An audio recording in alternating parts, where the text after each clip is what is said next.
नमस्कार, भिवंडी वृत्तांमध्ये आपले हार्दिक स्वागत। आज बघूया भिवंडी वृत्तांनी टिपलेल्या आजूबाजूच्या परिसरातील काही क्षणाचे। भारताचा क्रांतिकारी मार्क्सवादी पक्ष महाराष्ट्र यांच्या वतीने उपविभागीय अधिकारी भिवंडी यांना पक्षातर्फे प्राथमिक शिक्षण, सांस्कृतिक, शैक्षणिक समान हक्क, स्वातंत्र्याचा अधिकार अशा विविध मागण्यांचे निवेदन दिले। या प्रसंगी क्रांतिकारी मार्क्सवादी पक्षाचे पदाधिकारी comrade Baliramji Chaudhari, comrade CK. Joseph, comrade Pandurang Borga, comrade Jaywant Divekar, comrade Laxman Wadu, comrade Rajchandra Gimbal, comrade Nasim Mansuri, comrade जनाब Shaikh Bilal, comrade Shyamji Rawate, comrade Govind Rawate, Ramchandra Das, comrade Sachin Chaudhari, comrade Balkisan Ram Petli या सर्व भारताचा क्रांतिकारी मार्क्सवादी पक्षातर्फे निवेदन देऊन आपले मनोगतातून आपल्या मागण्या सांगितल्या। कार्यालय, कॉलेज किंवा हॉस्पिटल बांधावं व जनतेची सोयी त्याच्यामुळे होईल। तिसरा प्रश्न आमचा आहे की शिक्षण संस्था जी आहे त्याच्यामध्ये मुलांना मुलींना 12वी पर्यंत सगळ्या माध्यमांमध्ये शिक्षण फुकट मिळावं अशी मागणी आहे। चौथं जे आहे की नीटचं जे पेपर ज्याच्यामध्ये भ्रष्टाचार आहे ते चौकशी व्हावी आणि डोंबिवलीमध्ये जे स्फोट वगैरे झाले अशा प्रकारचे जे स्फोट कंपनीमध्ये होतात ते त्याच्याकडे प्रदूषण मंडळाने जास्त लक्ष घालावे आणि सुरक्षेच्या बाबतीने ध्यान द्यावं आणि जे शेवटचं आहे खालचं ते धोकादायक इमारतीच्या बद्दल वगैरे आहे त्या लोकांची सुविधा करण्यात यावी, धोकादायक इमारतीमधल्या लोकांची असं हे निवेदन आपण शासनाला पाठवावं। दुसरं एक निवेदन आहे ते शिक्षणाच्या बाबतीमध्ये त्यांच्या कार्यकर्ते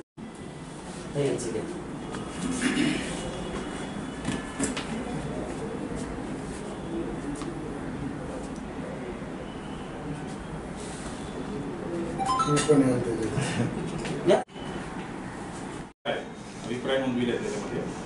तर राज्यमंडळ आणि शाळेतील जो विद्यार्थ्यांचे भाषेविषयी अध्ययन जे मनाचे श्लोक, मनुस्मृतीतील श्लोक आणि भागवतगीतेतील जो 8वा अध्याय 12वा अध्याय जो आहे तो पाठांतर करण्याच्या सूचना केलेल्या आहेत। त्यापैकी असं आहे त्याच्यामध्ये जो समानतेचा अधिकार जो आहे त्याच्यामध्ये स्वतंत्र अधिकार आहे, जिवंत राहण्याचा जो अधिकार आहे, प्राथमिक शिक्षणाचा अधिकार आहे, शोषणापासून संरक्षणाचा अधिकार आहे, धर्म स्वातंत्र्याचा अधिकार, सांस्कृतिक शैक्षणिक अधिकार आहे। याच्यामध्ये हे जे अधिकार आहे हे याच्यामध्ये येऊ शकतात। दुसरी गोष्ट आपल्या याच्यामध्ये की हे मनाचे श्लोक वगैरे ते हिंदू संस्कृतीमध्ये येतात, परंतु आपल्या देशामध्ये सगळ्या जाती धर्माचे लोक राहतात। उद्या असं आहे की ख्रिश्चन पाठ्यपुस्तकामध्ये यायला पाहिजे, ज्यात मुस्लिम लोकही सांगतील, सगळ्या धर्माचे लोक सांगतील, त्याच्यामध्ये तेढ निर्माण होऊ शकतो।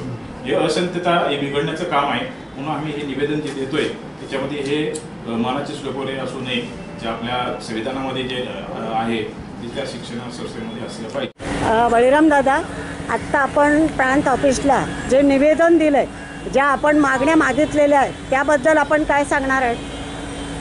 आज आम्ही भारताचा क्रांतिकारी मार्क्सवादी पक्षाच्या वतीनं हे निवेदन सादर केलेलं आहे। त्या निवेदनामध्ये पहिला मुद्दा जो आहे त्या मुद्द्यामध्ये भारताचे सध्या छोटे सगळे उद्योग बंद पडायला लागलेत, शासनाने छोटे उद्योगांना मदत केली पाहिजे। आता भिवंडीमध्ये जवळ 35 ते 40% पॉवरलूम बंद आहे आणि त्याच्यामुळं लोकांना नोकऱ्या नाहीत आणि लोक बेरोजगार आहेत। त्याचप्रमाणे विजेचा जे दर आहे ते फारच आहे, विजेचा दर कमी झाला पाहिजे आणि दिल्लीप्रमाणे 200 युनिटपर्यंत शासनाने माफ केलं पाहिजे अशी मागणी। दुसरी मागणी जी आहे की BSNLची जमीन आहे, ती जमीन शासनाने विकायला काढलेली आहे। आमचं म्हणणं आहे की ती जमीन शासनाने विकू नये, तिथे शासकीय कार्यालय, हॉस्पिटल किंवा कॉलेज काढावेत, त्याच्यामुळे जनतेला उपयोगात पडतील असे काहीतरी प्रकल्प राबवला पाहिजे अशी आमची मागणी आहे। तिसरी मागणी जी आहे त्या मागण्या ज्या आहेत की भारतातील शिक्षण संस्था ज्या आहेत त्या सगळ्या शिक्षण संस्थांमध्ये सगळ्या विद्यार्थ्यांना 12वीपर्यंत इंग्लिश असो, हिंदी असो, मराठी असो 12वीपर्यंत मुला-मुलींना मोफत शिक्षण दिलं पाहिजे। शिक्षणाच्या मुला देशाची प्रगती होऊ शकते आणि त्याच्याकरता आम्ही शिक्षणाच्या बाबतीमध्ये सुद्धा मागणी केली। चौथी मागणी जी आहे की डोंबिवलीमध्ये स्फोट होऊन जे काही कामगार मेले, रस्त्यावरून जाणाऱ्या माणसाला त्रास झाला किंवा जखमी झाले, त्या सगळ्यांना नुकसान भरपाई मिळावी, अशा प्रकारचे अपघात होऊ नये म्हणून प्रदूषण मंडळाने त्याच्याकडे लक्ष दिलं पाहिजे। प्रदूषण मंडळाच्या दुर्लक्षामुळे हे सगळं घडतं आहे आणि त्याच्याकरता प्रदूषण मंडळाने त्याच्याकडे जास्त लक्ष दिलं पाहिजे आणि मृत्यू लोक पडणार नाही याची काळजी घेतली पाहिजे। चौथं जे आहे की भारतामध्ये किंवा आपल्या इकडे जे काय नगरपालिका, महानगरपालिका या क्षेत्रामध्ये जी नादुरुस्त इमारती वगैरे आहेत, त्या इमारतीमध्ये राहणारे रहिवासी आहेत, त्या रहिवाशांना दुसऱ्या चांगल्या ठिकाणी राहण्याची सोय केली पाहिजे. आणि त्याचप्रमाणे शिक्षणाच्या बाबतीमध्ये मांडलेले आता परंतु रामचंद्र गिंबळ हे शासनाला जे निवेदन दिले, शिक्षण मंडळाला जे निवेदन दिले त्या बाबतीमध्ये 2 शब्द बोलतील. रामचंद्र गिंबळ. भारताच्या क्रांतिकारी मार्क्सवादी पक्षातर्फे प्रांत ऑफिसला निवेदन दिलेलं आहे. शिक्षणाच्या बाबतीमध्ये हे निवेदन दिलेलं आहे. याच्यामध्ये संचालक मंडळ जे आहे संशोधन प्रशिक्षण परिषद या मंडळाने जे काही सूचना केलेल्या आहेत त्याप्रमाणे याच्यामध्ये तिसरी ते 12वीपर्यंत जे पाठ्यपुस्तकं आहेत आणि मसुदा तो प्रसिद्धीपत्रक काढलेलं आहे. त्याच्यामध्ये पहिली ते 12वी जे हे आहे त्याच्यामध्ये मनाचे श्लोक याच्यामध्ये भागवतगीतेतील समाविष्ट करावे त्याच्यात. समाविष्ट तसं ते करू नये. करावेत अशी त्यांनी सूचना केलेली. पक्षात आम्ही करू नये तसं ते मागणी करतोय. त्याच्यामध्ये विरोधात त्याच्यामध्ये भागवतगीतेचा जो 12वा अध्याय आहे तो पाठांतर करावा असं त्याच्यामध्ये आहे. याच्यामध्ये असं आहे की हे सगळं हिंदू धर्माच्या बाबतीमध्ये येत आहे. आपल्या देशामध्ये सर्व धर्माचे लोक राहतात, हिंदू, मुस्लिम, ख्रिश्चन वगैरे. तर सर्वांची ती मागणी होऊ शकते की आमच्याही धर्माबाबतीतले हे याच्या पाठ्यपुस्तकामध्ये असलं पाहिजे. तर याच्यामध्ये एक जातीय तेढ निर्माण होऊ शकतो आहे. आणि आज आपल्या देशामधली जी काही परिस्थिती आहे, जे आपलं जे संविधानाने दिलेलं आहे स्वातंत्र्याचा अधिकार जो आहे, शिक्षणाचा अधिकार आहे, हे अधिकार आपले हिरावले जाऊ शकतात.